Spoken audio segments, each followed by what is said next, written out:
सुप्रभात सभी को। कल हमने बहुमूल्य पत्थर पाठ का जो भी अभ्यास कार्य दिया गया है पुस्तक में सभी अभ्यास कार्य मैंने बोर्ड पर लिखाकर समझाया है। तो आज हम क्या करेंगे और एक नया पाठ पढ़ेंगे। इस पाठ का नाम है सोने की घड़ी। तो सोना का मतलब क्या है बच्चों? गोल्ड। घड़ी जो हाथ में पहनने वाला क्लॉक बोलते हैं ना, वॉच। तो बच्चों तो कैसी है घड़ी? सोने की घड़ी है। सोने की घड़ी में इस पाठ में क्या दिया गया है ये हम पढ़कर जानेंगे। तो पहले मैं क्या करूंगी, इस पाठ में दिए गए शब्दार्थ को आधे शब्दार्थ को आपको पहले लिखाऊंगी, बाद में आधा पाठ पढ़ाऊंगी, फिर से जो आधे बचे हैं शब्दार्थ को लिखकर पूरा पाठ आपको पढ़ाऊंगी। तो चलो बच्चों आज का पाठ शुरू करें सोने की घड़ी पाठ के साथ।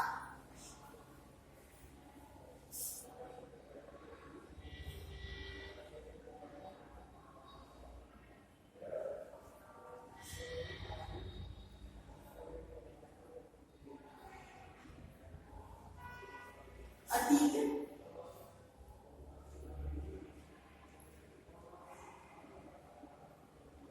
बीता हुआ समय, भूतकाल,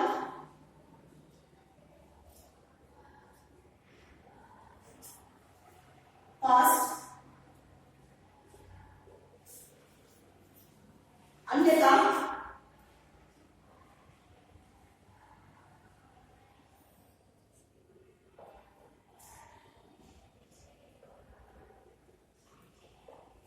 नहीं तो, वरना,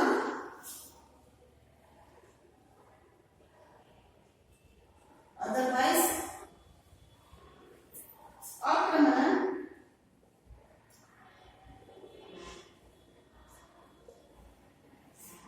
हमला,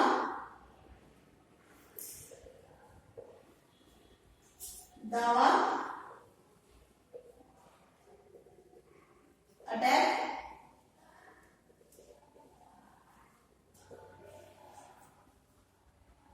अंतर, मृत्यु,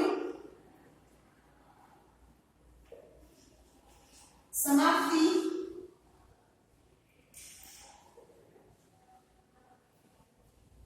डेथ,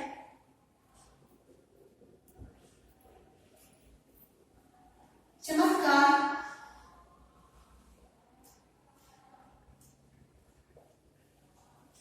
आश्चर्य,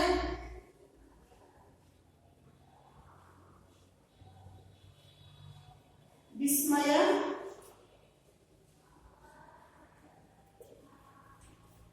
अद्भुत कार्य,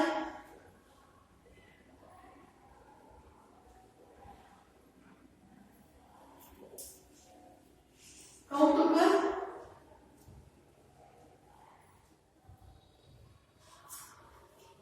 विचित्रता,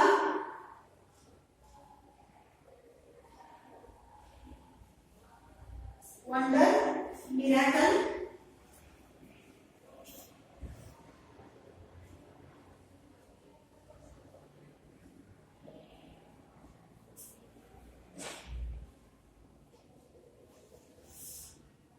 झकझोर करना,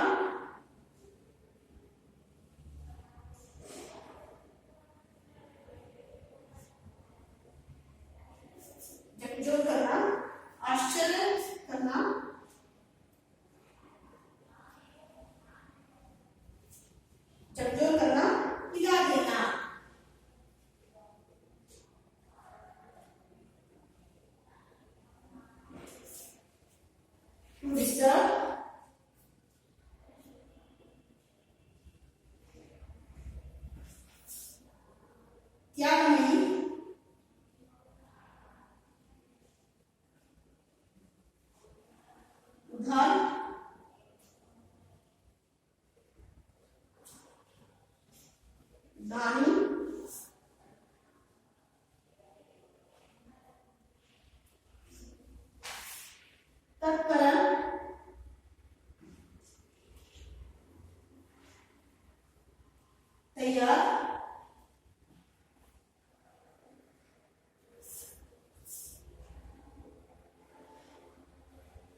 डिवोटेड,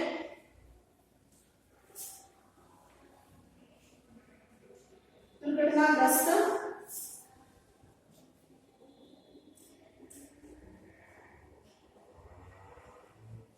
दुर्घटनाग्रस्त पीड़ित, दुर्घटनाग्रस्त पीड़ित,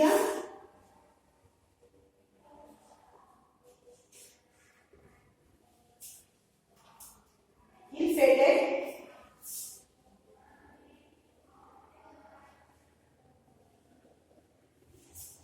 that has suffered an accident,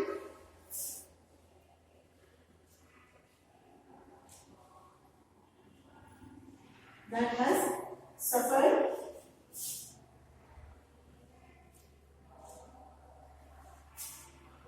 an accident,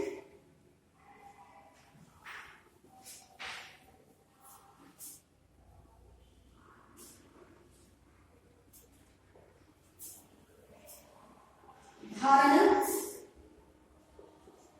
इस टर्म में आया था बच्चों धारण का धारण, धारण अपने ऊपर लेना, ग्रहण करना, पहनना। तो पिछले पार्ट का नाम कौन सा बहुमूल्य पत्थर पार्ट में आया था, धारण अपने ऊपर लेना,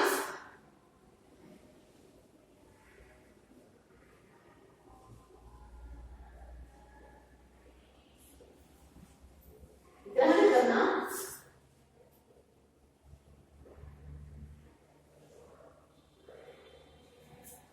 पहनना,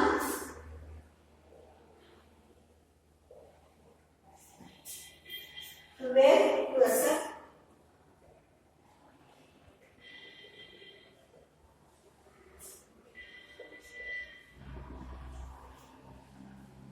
धीरज,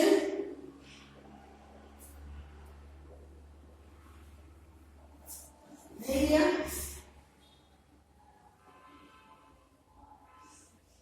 सब्र, पेशेंस,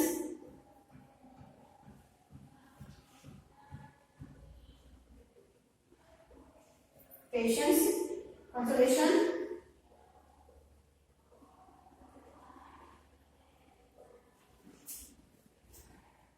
नियमित,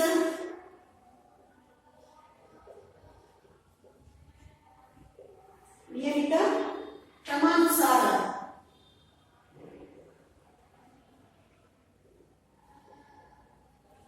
क्रमानुसार, नियमानुसार,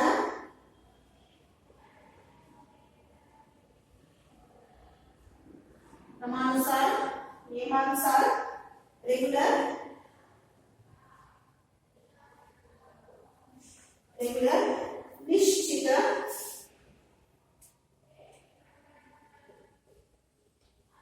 निश्चित, पक्का,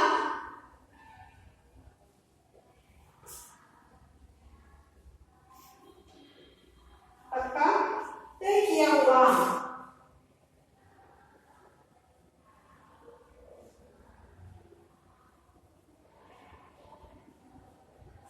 तय किया हुआ, डिसाइडेड,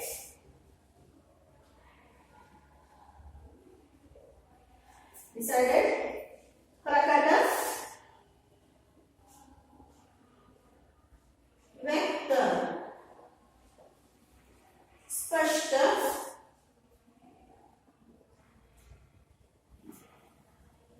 जाहिर करना,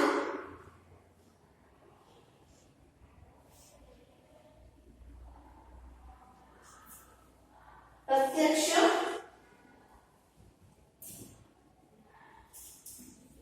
displayed,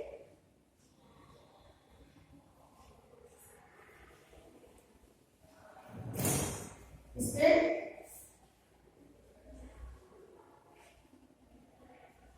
apparent, प्रतीक्षा,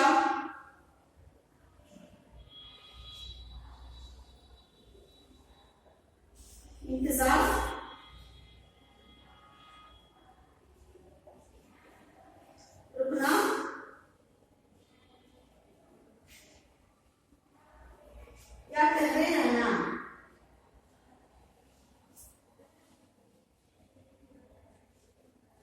धीरे रहना, वेटिंग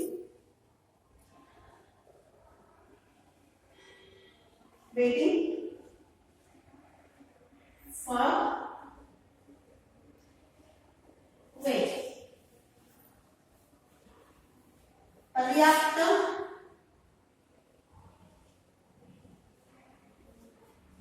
यथेष्ट काफी सफिशिएंट।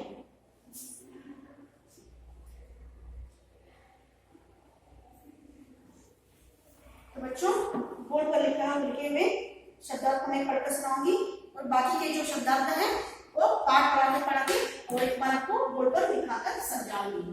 तो बच्चों शब्दार्थ अतीत बीता हुआ समय, भूतकाल पास्ट, अन्यथा नहीं तो, वरना अदरवाइज, आक्रमण हमला, दावा अटैक, अंतर मृत्यु, समाप्ति डेथ, चमत्कार आश्चर्य, विस्मय, अद्भुत कार्य, कौतुक, विचित्रता, वंडर मिरेकल, झकझोर करना, हिला देना, टू डिस्टर्ब, त्यागमयी, उदार, दानी, generous, तत्पर, तैयार, उद्यत, रेडी, डिवोटेड, दुर्घटनाग्रस्त, पीड़ित, ill-fated, that has suffered an accident, धारण, अपने ऊपर लेना, ग्रहण करना, पहनना, to wear, to accept, धीरज, धैर्य, सब्र, patience, consolation, नियमित, क्रमानुसार, नियमानुसार,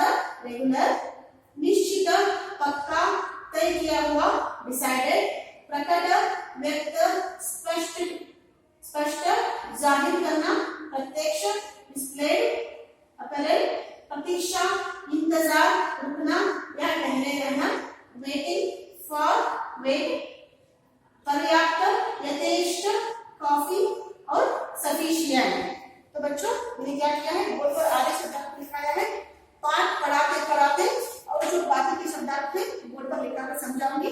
तो बच्चों आज का पाठ शुरू करें। सोने की घड़ी, क्या है ये सोने की घड़ी, पाठ में पढ़ते देखेंगे। किसी दूर देश में एक बहुत ही सुखी परिवार रहता था। किसी दूर देश में, हमारा देश में नहीं, किसी दूर देश में एक बहुत ही सुखी परिवार रहता था। बहुत ही सुख से परिवार जी रहे थे। उस परिवार में 4 सदस्य थे। कितने सदस्य थे उस परिवार में? 4 सदस्य थे। माता पिता तथा उनके 2 बच्चे। माता पिता मम्मी डैडी थे और उनके 2 बच्चे थे। बहुत ही सुख से जी रहे थे। बहुत सुखी परिवार था। एक पुत्र था और एक पुत्री। एक पुत्र था उनके लिए और एक पुत्री थी। उनके पिता शर्मा जी एक बैंक मैनेजर थे।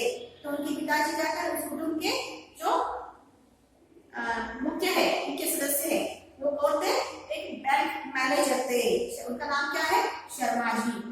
वे अपने सभी बैंक कर्मचारियों की समस्याओं को हल करने में सदा तत्पर रहते थे।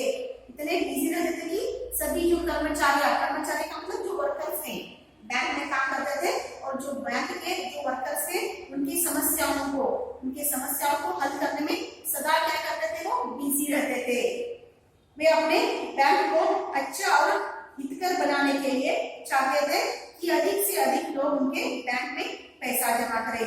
ऐसा काम करते थे कि बैंक के लिए कि ज्यादातर लोग कि उनके बैंक के लिए आकर पैसा जमा करें। ऐसा वो क्या करते थे? सबका मन को बांटते थे। बहुत ही अच्छे थे इंसान। अपने घर पर वे एक अच्छे पति और घर परिवार की चिंता व प्रबंध करने वाले पिता थे। तो एक अच्छे पति थे अपनी पत्नी के लिए। शर्मा जी अपने पत्नी के लिए एक अच्छे पति बनकर थे और घर परिवार की चिंता बहुत करते थे। वो घर प्रबंध करते थे। प्रबंध का मतलब जो भी उनके परिवार को सामान चाहिए, चीजें चाहिए, सबका व्यवस्था करते थे। प्रबंध करना, व्यवस्था करना। वे अपनी पत्नी को पर्याप्त पैसा देते थे जिससे घर की आवश्यक वस्तुओं पर वह खर्च कर सके।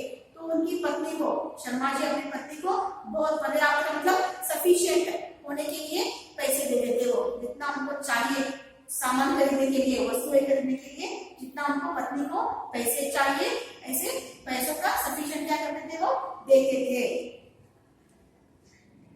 वे एक त्यागमयी पिता थे। वो क्या है, एक सैक्रिफाइस फादर थे।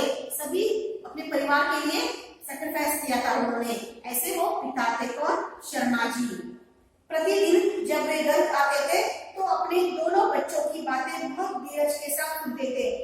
शाम बैंक में काम करके शाम को घर आते थे। प्रतिदिन आकर क्या करते थे, अपने बच्चों के साथ समय बिताते थे। उनकी जो भी बातें हैं, अपने बच्चों की जो भी बातें हैं, वो क्या करते थे, वो धीरज से, बहुत ही क्या करते, धीरज से सुनते थे वो।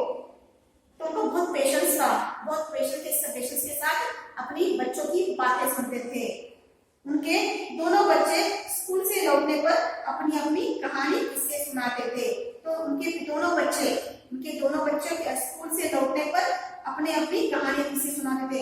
दोनों बच्चे जब घर आते थे तो स्कूल में क्या क्या हुआ, कौन सी घटना हुई, क्या क्या पढ़ाया स्कूल में, सभी घटनाओं के बारे में, सभी पढ़ाए हुए पाठ के बारे में अपने पिताजी को बताते थे वो। तो बच्चों क्या है, बहुत ही अच्छा सुखी परिवार है। तो शर्मा जी है, उनकी पत्नी है और दो बच्चे हैं, एक लड़का एक लड़की।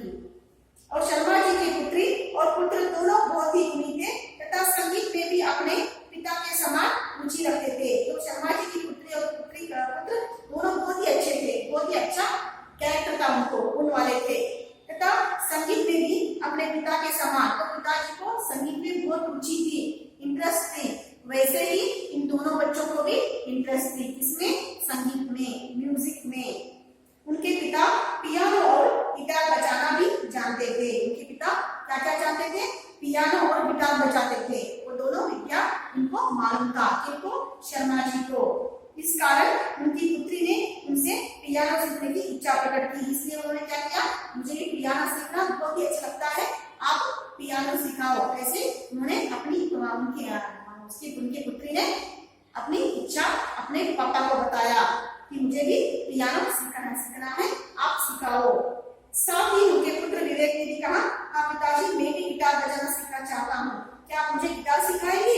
तो बेटी को क्या सीखना है, बेटी को बच्चों गिटार सीखना है, बेटी को पियानो सीखना है और बेटे को गिटार सीखना है। दोनों को बहुत ही इच्छा थी। तो बच्चों अभी हम क्या करेंगे, जो बाकी का शब्दार्थ है वो बोर्ड पर लिखाऊंगी मैं।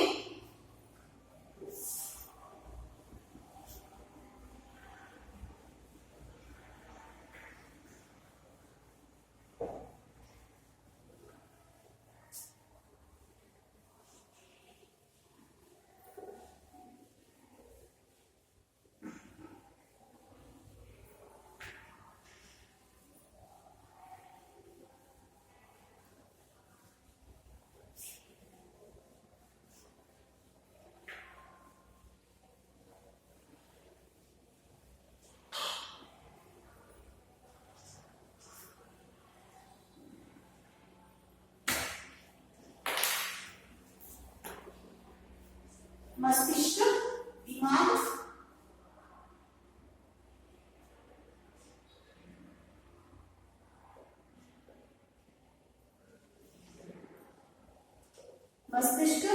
दिमाग, ब्रेन,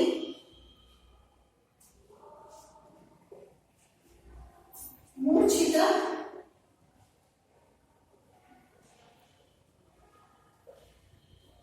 बेहोश,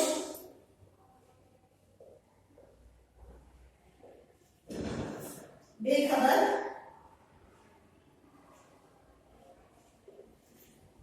बेसुध,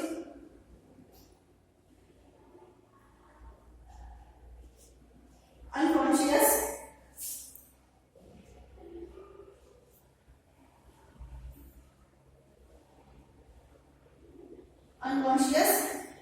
मृतक, मरा हुआ,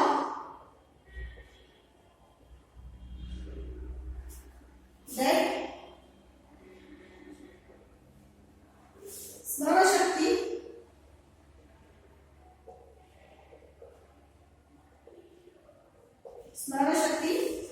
याददाश्त,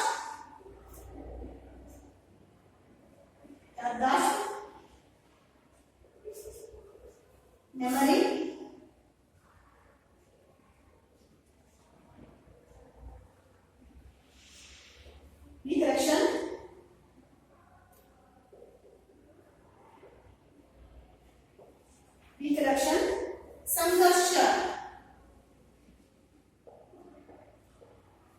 संघर्ष,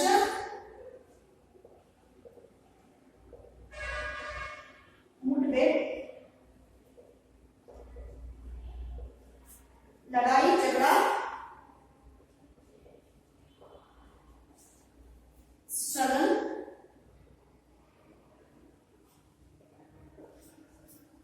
सभा मंडप,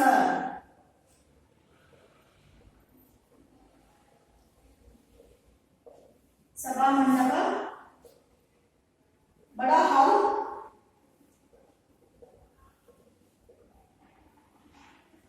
बड़ा हॉल जहां अनेक प्रकार के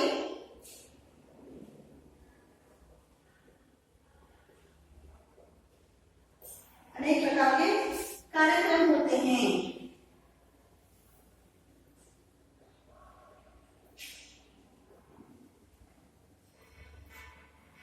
कार्यक्रम होते हैं सभा भवन, ऑडिटोरियम,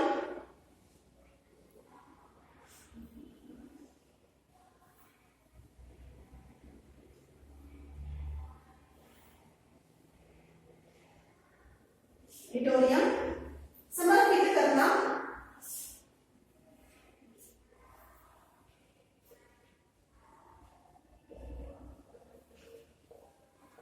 समर्पित करना, किसी को कोई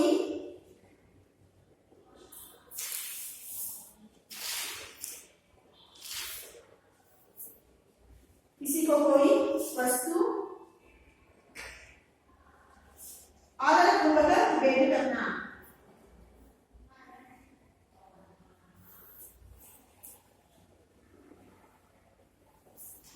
आदरपूर्वक भेंट करना,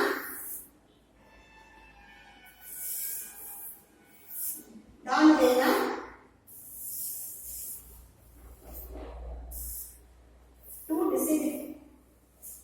टू डेडिकेट, टू सरेंडर,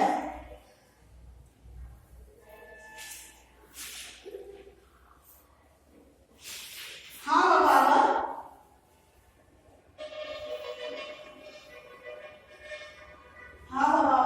मन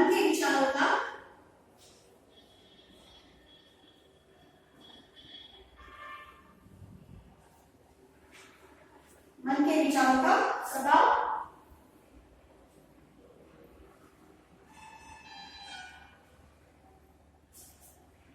चेहरे पर दिखना,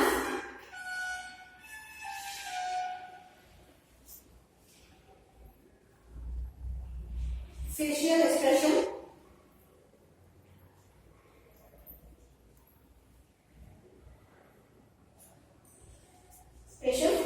फेशियल एक्सप्रेशन, हितकर,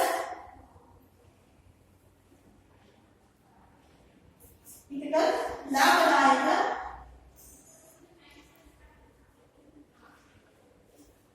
उपयोगी,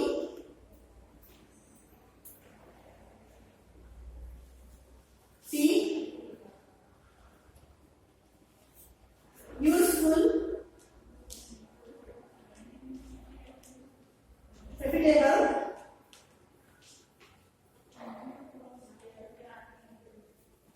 तो बच्चों पूरे पाठ का सभी शब्दार्थ मैंने बोर्ड पर लिखा है।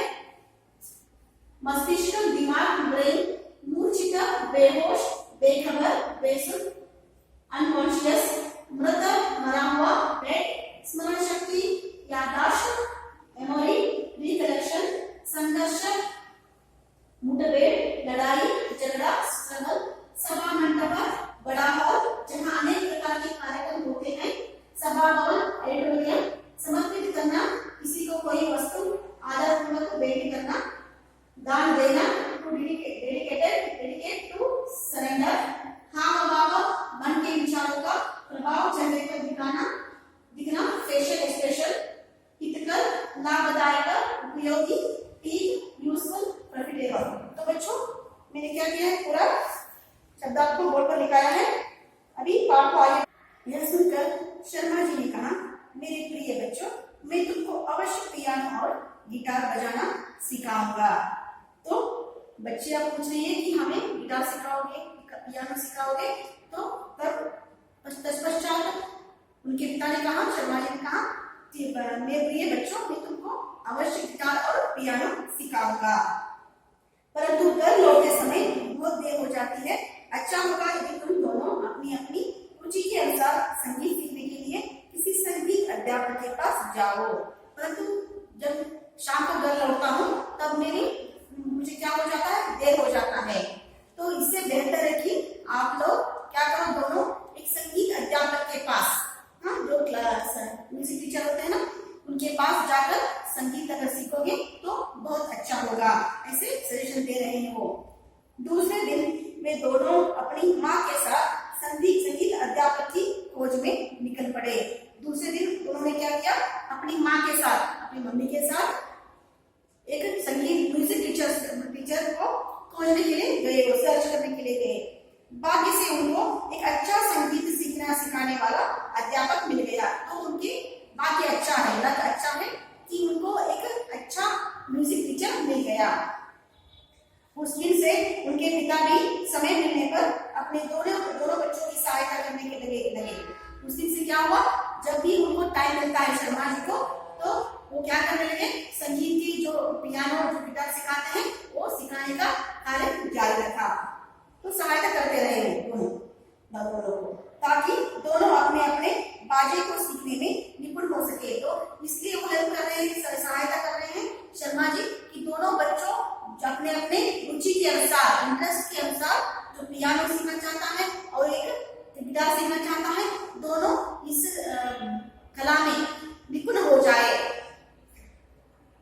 अब विवेक और उसकी बहन बीना भी धीरे धीरे नियमित रूप से अपना बाजा बजाने में उन्नति करने लगे। तो देखिए अभी पता चला कि इस वाक्य से कि शर्मा जी के बच्चों का नाम क्या है, लड़के के नाम विवेक और लड़की का नाम क्या है, बीना और विवेक। दोनों किसके बच्चे हैं, शर्मा जी के बच्चे हैं। और दोनों क्या कर रहे हैं, जैसे संगीत क्लास जा रहे हैं और घर में क्या हो रहा है, शर्मा जी भी उनकी सहायता कर रहे हैं सीखने के लिए। तो इसलिए दोनों क्या कर रहे हैं, सीखने के लिए प्रयास कर रहे हैं, उन्नति दिखा रहे हैं। कभी कभी शर्मा जी को बैंक के काम से दूसरी जगहों पर भी यात्रा करके जाना पड़ता था। कभी कभी बैंक के कर्मचारी है कौन, शर्मा जी, तो बैंक के कर्मचारी है, इसलिए उनको अपने बैंक के काम के लिए दूसरे गांव भी जाना पड़ता था, दूसरे नगर भी जाना पड़ता था। एक दिन जब वे दूसरे शहर से रेल यात्रा करके अपने घर लौट रहे थे, एक दिन क्या हुआ, दूसरे शहर गए थे बैंक के काम के लिए गए थे। तो रेल यात्रा से मतलब रेलवे से क्या था उन्होंने, रेलवे से वो जा रहे थे, जाकर वापस घर लौट रहे थे। उनका शहर गए थे, शहर में उनका बैंक के सभी काम हो गए, तो वापस अपने घर लौट रहे हैं, अपने नगर लौट रहे हैं, वो भी किसके दौरान, रेल यात्रा के दौरान, रेलवे के दौरान। तभी एक डाकू ने उन पर आक्रमण किया। रेलवे में क्या हुआ, रेलगाड़ी में उनके एक डाकू ने क्या किया, अटैक किया उन पर। किन पर अटैक किया, शर्मा जी पर। वह शर्मा जी की जेब में रखने वाली सोने की घड़ी चुराना चाहता था। शर्मा जी हमेशा क्या करते थे, अपने जो कोट में जो रखने वाली घड़ी होती है ना बच्चों, आपको मालूम है गांधी जी के पास एक रखने वाली घड़ी थी, ऐसे ही इनके पास एक रखने वाली घड़ी थी। और वो किस चीज की थी, सोने की थी, वो गोल्ड की घड़ी थी। उस गोल्ड की घड़ी को उस डाकू ने देखा था, तो उस डाकू ने क्या किया, सोचा कि कैसे भी करो करके मैं इस घड़ी को चुरा लूं, इसलिए उन पर अटैक किया। डाकू ने शर्मा जी पर अटैक किया। वह शर्मा जी की जेब में रखने वाली सोने की घड़ी चुराना चाहता था। ये दोनों व्यक्ति संघर्ष करते व लड़ते झगड़ते तेज दौड़ती रेलगाड़ी से गिर पड़े। दोनों के बीच लड़ाई हो रही है, किसके बीच, डाकू और शर्मा जी के बीच लड़ाई हो रही है। तो लड़ते लड़ते दोनों ने क्या किया, नीचे गिर गए, दोनों रेलगाड़ी से नीचे गिर गए। शर्मा जी तो दूर झाड़ियों में जाकर गिरे और उनके सिर में बहुत चोट लग गई। शर्मा जी को देखिए दूर झाड़ियों में, झाड़ियों का मतलब जो बहुत ये होता है, घना होता है, हम उस झाड़ियों में जाकर गिरे कौन, शर्मा जी।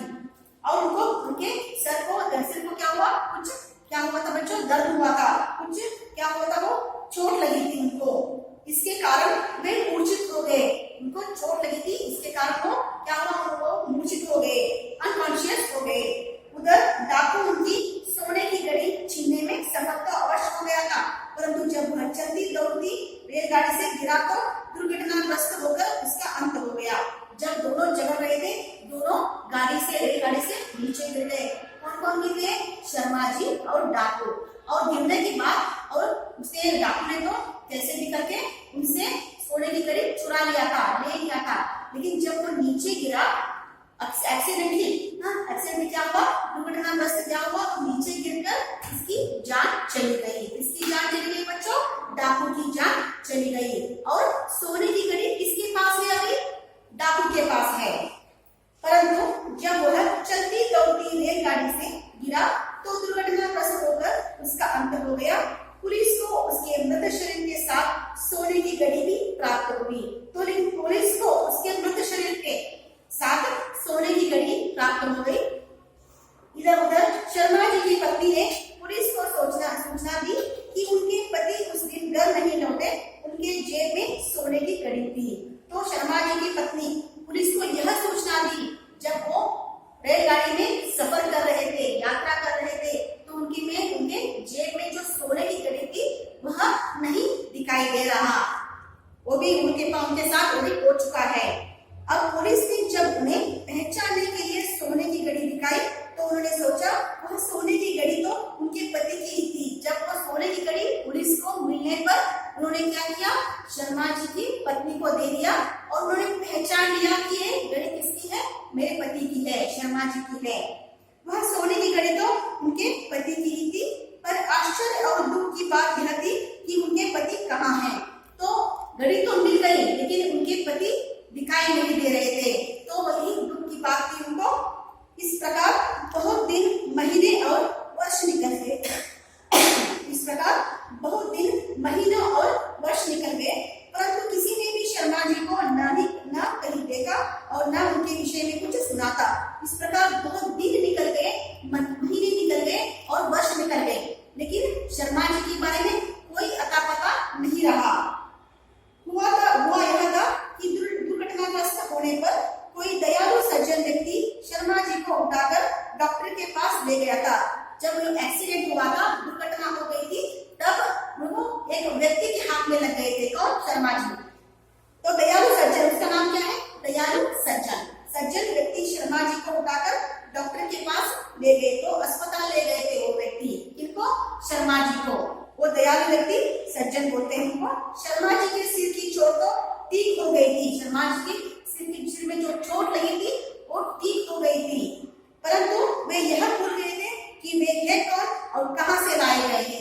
लेकिन उनकी चोट, जो ऊपरी चोट थी, वो क्या होता, वो आराम हो गए थे, वो गई थी, लेकिन उनकी जो अंदर का चोट की वजह से उनको जो भी याददाश्त थी, वो कौन है, कहाँ से आए हैं, उनकी पत्नी का नाम क्या है, बच्चे हैं क्या नहीं, ये सभी वो भूल गए थे। कौन? शर्मा जी। उस दयालु व्यक्ति ने शर्मा जी को कई डॉक्टरों को दिखाया। उस दयालु व्यक्ति ने क्या किया, ट्रीटमेंट दिलाया और बहुत सारे डॉक्टरों को दिखाया कि इसको पहचान नहीं रहा है किसी को, और इसलिए क्या करना चाहते हैं, वो क्या करना चाहते थे, ट्रीटमेंट देकर आराम करना चाहते थे, लेकिन इससे कोई फायदा नहीं हुआ। पर कोई किसी भी प्रकार से सहायता न कर सका। अंततः वह दयालु व्यक्ति उनको अपने शहर ले गया और शर्मा जी उसी के साथ रहने लगे। दयालु व्यक्ति उनको अपने शहर ले गया और शर्मा जी उसी के साथ रहने लगे। तो दयालु व्यक्ति ने क्या किया, जब शहर आए थे तब उसके हाथ लग गया था और वापस वो उसको लेकर, शर्मा जी को लेकर दयालु व्यक्ति अपने गांव गया और शर्मा जी भी उन्हीं के साथ रहने लगे। इस प्रकार कई वर्ष बीत गए और शर्मा जी को अपने अतीत से कोई संबंध न रहा। कई वर्ष बीत गए, लेकिन उसके अतीत से, अतीत का मतलब जो भूतकाल से, जो बीते हुए बातों से कोई भी संबंध न रहा। जो बीता हुआ मतलब जो बीत चुका है समय, उसके बारे में कुछ भी याद नहीं था उनको, शर्मा जी को। अब वे उस दयालु व्यक्ति के अच्छे मित्र बनकर वही उसके साथ किसी काम में लग गए। तो उस दयालु व्यक्ति का एक अच्छा मित्र बनकर, अच्छा फ्रेंड बनकर उनके साथ रहने लगे वो। फिर एक दिन शर्मा जी अपने मित्र दयालु व्यक्ति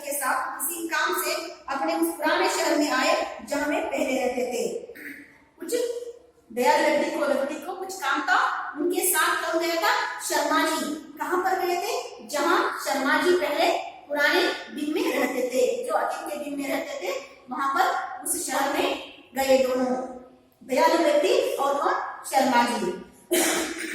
शर्मा जी के सिर की चोट तो ठीक हो गई थी, परंतु वे यह भूल गए थे कि वे है कौन और कहाँ से लाए गए हैं। तो बच्चों पहले क्या हुआ था, उनको सभी भूल गए थे, हाँ मैं कौन हूँ, कहाँ से आया हूँ, लेकिन बहुत डॉक्टरों से उन्होंने ट्रीटमेंट कराया, लेकिन फिर भी वो उनका कुछ फायदा नहीं हुआ। बाद में उन्होंने क्या किया, जहाँ जिस शहर से आए थे दयालु व्यक्ति, उसी शहर अपने ये शर्मा जी को लेकर गए और वही वो शर्मा जी उनके साथ फ्रेंड बनकर रहने लगे, अपना काम कर। और एक दिन क्या हुआ, जो पहले नगर में थे शर्मा जी, उस नगर में कौन थे, शर्मा जी और उनके साथ जो दयालु व्यक्ति, दोनों गए, कुछ काम था दयालु व्यक्ति को, उस काम के लिए इस शर्मा जी को लेकर गए थे। वो अपना काम करने के बाद दोनों उस शहर में घूमने लगे, उनका काम हो गया पूरा, जो जिस काम के लिए आए थे दयालु व्यक्ति, अपना काम हो गया उनका। तो काम होने के बाद दोनों शहर में घूमने लगे। घूमते घूमते कुछ निश्चित स्थानों में शर्मा जी के मस्तिष्क को झकझोर दिया। घूमते घूमते, हाँ, जहाँ शहर में घूम रहे तो कुछ ऐसे दृश्य उनके सामने आ गए कि वो कुछ अतीत की बातें कुछ याद आने लगी उनको, जो पहले का उनको पता चल रहा है कि मैं इस शहर में पहले रह चुका हूँ, वास कर चुका हूँ, ऐसी याद से बातें उनको कुछ याद आ रही है। अब उनका हाथ अपनी जेब में चला गया। जब भी उनके जेब में वो सोने की कड़ी रहती थी तो हमेशा उनका हाथ उस जेब में रहता था। तो ऐसे ही कुछ याद आते आते उनका हाथ कहाँ गया, वो जेब में गया और मानो वह अपनी जेब में कुछ ढूंढ रहे हो, और उनको लगा, वो ऐसा लगा कि देखने वाला को कि जेब में कुछ ढूंढ रहे हैं, क्योंकि उनको मालूम नहीं कि क्या ढूंढ रहे हैं, लेकिन कुछ तो ढूंढ रहे हैं वो। यह सब देखकर उनके दयालु मित्र ने पूछा, क्या हुआ, क्या ढूंढ रहे हो? ये सभी देखते देखते उस दयालु व्यक्ति ने पूछा, अरे दोस्त तुम क्या ढूंढ रहे हो, क्या कोई खो दिया है तुमने, और जेब में क्या ढूंढने की कोशिश कर रहे हो? तुरंत शर्मा जी ने उत्तर देते हुए कहा, मेरी जेब की सोने की कड़ी कहाँ है? देखिए कुछ कुछ याद आ रहा है उनको, हाँ, जो खोया हुआ अतीत के बातें कुछ याद आ रही है, और फट से बोलते हैं कि मेरे जेब में एक सोने की कड़ी हमेशा रहती है, वो कहाँ है? दयालु व्यक्ति से पूछ रहे हैं वो। तब शर्मा जी ने अपने दयालु मित्र को बताया, मेरी पत्नी और 2 बच्चे इसी शहर में रहते हैं, मुझे उनको अवश्य ढूंढना चाहिए। तभी याद आ गया उनको, मैं इसी शहर का रहने वाला हूँ और मेरी पत्नी है और मेरे 2 बच्चे हैं, मुझे क्या करना चाहिए, उनको सर्च करना चाहिए, ढूंढना चाहिए। शर्मा जी का दयालु मित्र समझ गया कि शर्मा जी की स्मरण शक्ति वापस आ गई है। शर्मा जी के इस बर्ताव से, इस व्यवहार से दयालु व्यक्ति को पता चल गया कि कुछ कुछ याद आ रहा है शर्मा जी को, और स्मरण शक्ति वापस आ रही है, उनकी याददाश्त वापस आ रही है। अतः उसने शर्मा जी से कहा, मित्र तुम जाकर अपना घर अवश्य ढूंढो और फिर यहाँ आकर मुझे बताओ। तुम क्या करो, अभी जाकर अवश्य तुम अपने घर को ढूंढो, ढूंढ कर मुझे यही खड़ा रहूंगा और आकर मुझे बताओ। ऐसे किसने कहा, दयालु व्यक्ति ने किसने कहा, शर्मा जी से कहा। मैं यही होटल में तुम्हारी प्रतीक्षा करूंगा, जहाँ इस होटल में वो रुके थे दोनों, उस होटल में मैं रहूंगा, तो तुम जाकर अपने परिवार को ढूंढो, घर को ढूंढो और मुझे आकर बताओ, मैं यही रहूंगा। शर्मा जी ने अपना घर तो ढूंढ लिया, पर उनका साहस नहीं हुआ कि वह घर के अंदर चले जाए। शर्मा जी को अपना घर मिल गया, उन्होंने ढूंढ लिया, लेकिन अंदर जाने के लिए, घर के अंदर जाने के लिए उनका साहस, हिम्मत नहीं हुई, साहस नहीं किया उन्होंने। वे सोचते थे, मैं कैसे घर के अंदर जाऊं, मैं अब अपने में निर्धन और बूढ़ा दिखने लगा हूँ, तो मेरे पास तो कुछ भी पैसे नहीं है। पहले तो मैं बैंक मैनेजर था, मेरे पास बहुत पैसे थे, अभी तो मैं निर्धन हूँ, बिना पैसे वाला हूँ, और मैं कैसे दिख रहा हूँ, बूढ़ा जैसा दिख रहा हूँ, क्योंकि बहुत साल बीत रहे हैं, बूढ़ा दिख रहा हूँ। अगर मैं अंदर जाऊंगा तो मुझे ये लोग पहचानेंगे, ऐसे उनके मन में सोच आ रहे हैं।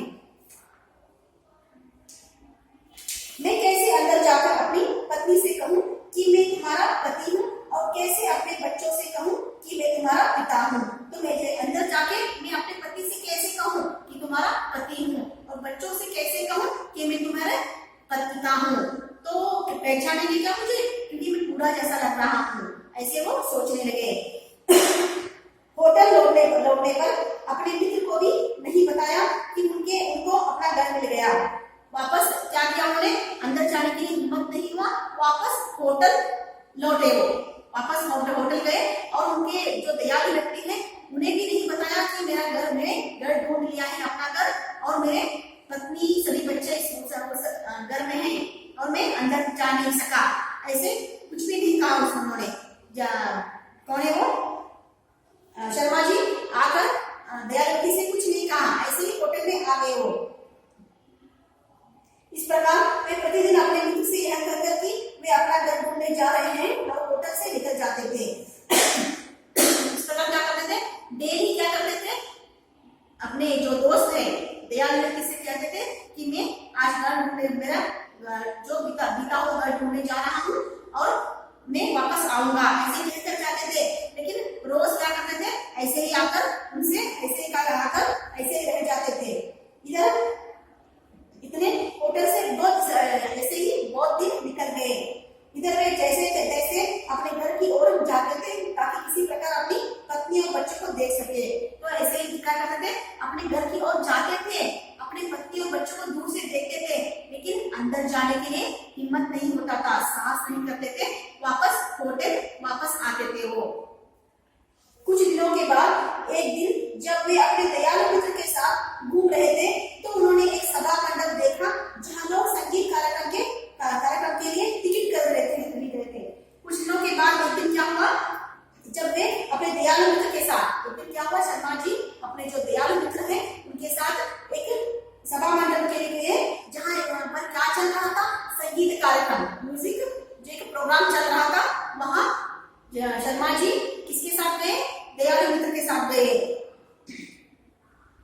सभा मंडप देखा जहाँ लोग संगीत कार्यक्रम के लिए टिकट खरीद रहे हैं। तो टिकट खरीद रहे हैं, संगीत कार्यक्रम के लिए टिकट मिलता है वहां पे, वहां खरीदने के लिए बाहर गए। और शर्मा जी ने उस ओर देख अपनी जेब में हाथ डाला। शर्मा जी ने उसकी ओर देखकर अपनी जेब में हाथ डाला, परंतु उसके पास तो टिकट खरीदने के लिए भी पैसे नहीं थे। तो उनके पास टिकट खरीदने के लिए पैसे नहीं थे, किसके पास, शर्मा जी के पास, क्योंकि संगीत में बहुत रुचि थी, उनको संगीत बहुत अच्छा लगता था।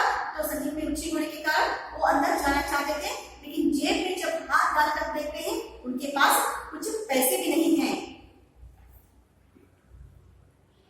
उनका दयालु मित्र ऐसे देख रहा था, उनके दयालु मित्र सभी दृश्य देख रहे थे।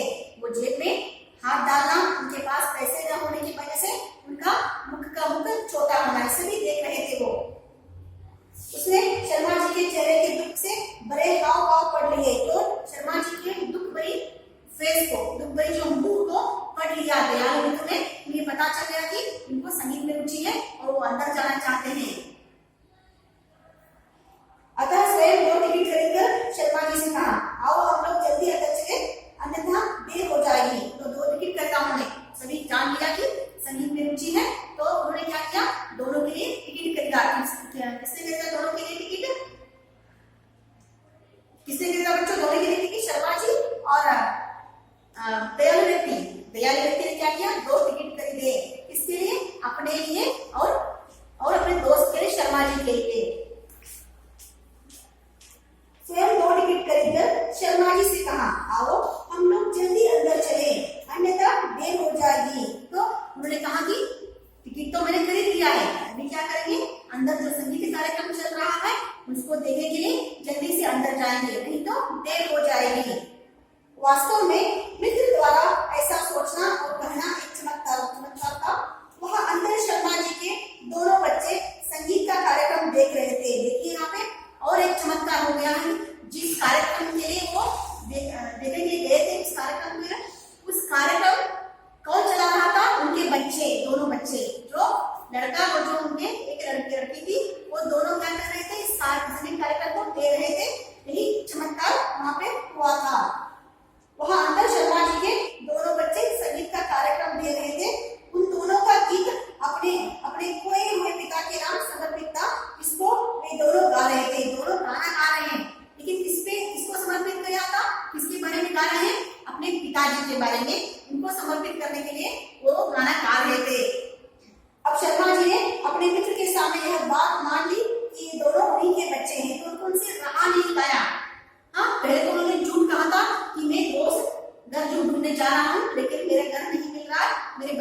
पत्नी नहीं मिल रहे, ऐसे बात बताते थे। लेकिन जब वो दोनों गाना गा रहे हैं इस कार्यक्रम में, और वो भी किसके नाम पर, अपने पिता के नाम पर समर्पित करने के लिए वो गाना गा रहे हैं, तो उनसे रहा नहीं गया शर्मा से। वो कह देते हैं कि दयालु मित्र से कि दोनों जो गा रहे हैं गाना, वे दोनों मेरे बच्चे हैं, मेरे ही पुत्र और पुत्री हैं। उनको अपने बच्चों पर बहुत गर्व हुआ, तो बहुत ही गर्व हुआ, क्योंकि उनको संगीत में रुचि थी और उनके बच्चों को वही समान रुचि थी वो भी। तत्पश्चात उन्होंने मित्र को अदिति की पूरी कहानी सुनाई। तत्पश्चात उन्होंने क्या किया, जो अदिति की जो भी कहानी है, मैं एक बैंक मैनेजर हूँ, मेरी पत्नी है, 2 बच्चे हैं, और एक दिन में रेलवे से क्या बैंक के काम पर गया था।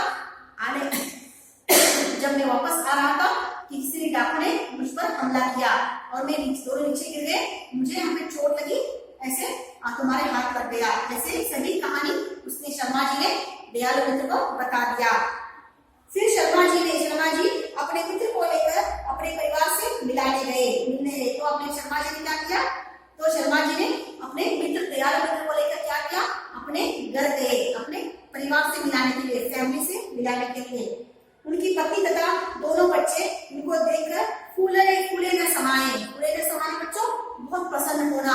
फूला न समाना एक मुहावरा है, इसका अर्थ है बहुत खुश होना, प्रसन्न होना, क्योंकि खुशी की कोई सीमा नहीं थी। क्योंकि देखिए, कोई भी अगर खोया हुआ चीज मिलता है तो आपको खुशी होती है ना बच्चों, ऐसे ही खुशी उन बच्चों को और शर्मा जी की पत्नी को हुआ था कि जब बहुत दिनों के बाद, बहुत साल के बाद मेरे पापा वापस आए हैं। मेरे देखिए, आपके पापा 10 दिन के लिए, 1 महीने के लिए कहीं ऑफिस के काम पर कहीं बाहर जाते हैं, तो वापस 1 महीने बाद लौटते तो कितनी खुशी होती है ना आपको, वैसे ही खुशी इन दोनों बच्चों को हो रही है।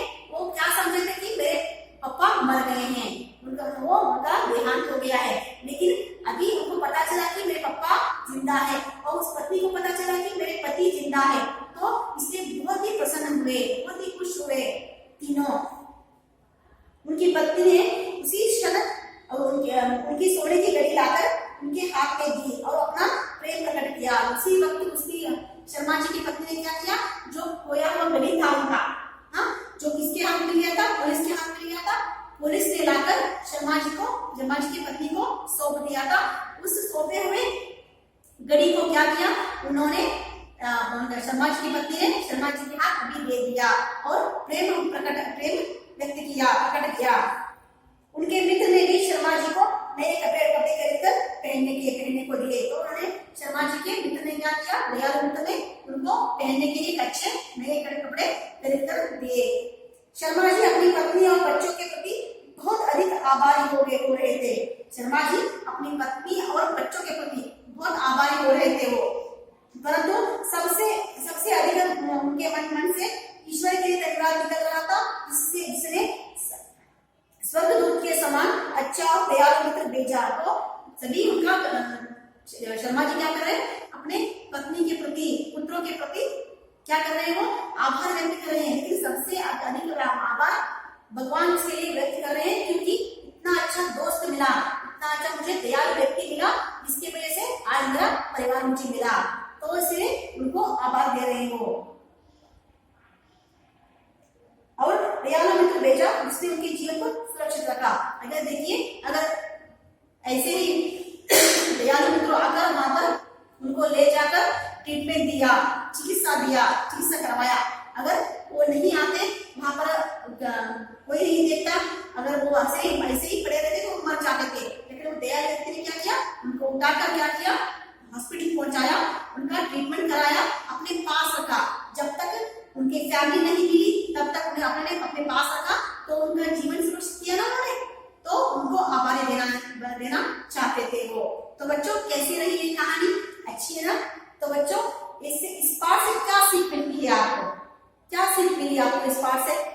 बच्चों, हमेशा क्या करना चाहिए, कोई व्यक्ति आपको हेल्प करता है, सहाय करता है, तो उसके प्रत्युत्तर में क्या करना चाहिए, आपको भी हेल्प करना चाहिए बच्चों, और उनके जो सहायता करने की बात को याद रखना चाहिए जीवन भर। बहुत ही अच्छी है ना कहानी बच्चों। देखिए, और देखिए वो बच्चे भी कैसे निपुण हैं, अपने माता पिता के प्रति कितने आदर भाव है उनको, पापा मम्मी के साथ बर्ताव करते थे, व्यवहार करते थे, वो ऐसे बच्चा होना बहुत ही जरूरी है ना सबके लिए। हाँ देखिए, और वो अपने कितने अच्छे व्यक्ति है, वो भी शर्मा जी अपने पत्नी के लिए, अपने बच्चों के कितने अच्छे व्यक्ति निकले ना। लेकिन दुर्घटनाग्रस्त से कुछ हो गया, लेकिन फिर भी वापस घर आ गए। तो बच्चों आज का पाठ कैसा रहा? अच्छा रहा ना? तो बच्चों आज क्या करूंगी मैं आपको गृह कार्य दूंगी। आज का गृह कार्य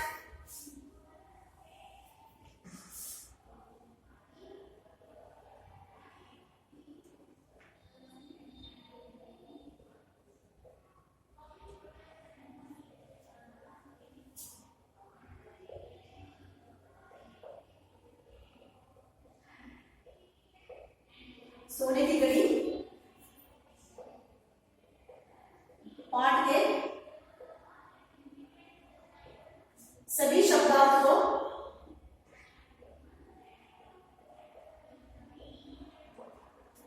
एक बार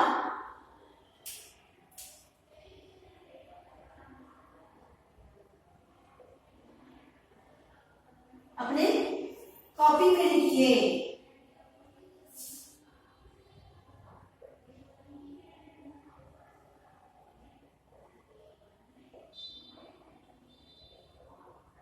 दो बार पढ़िए और पाठ को एक बार पढ़िए। तो क्या है बच्चों आज का गृह कार्य?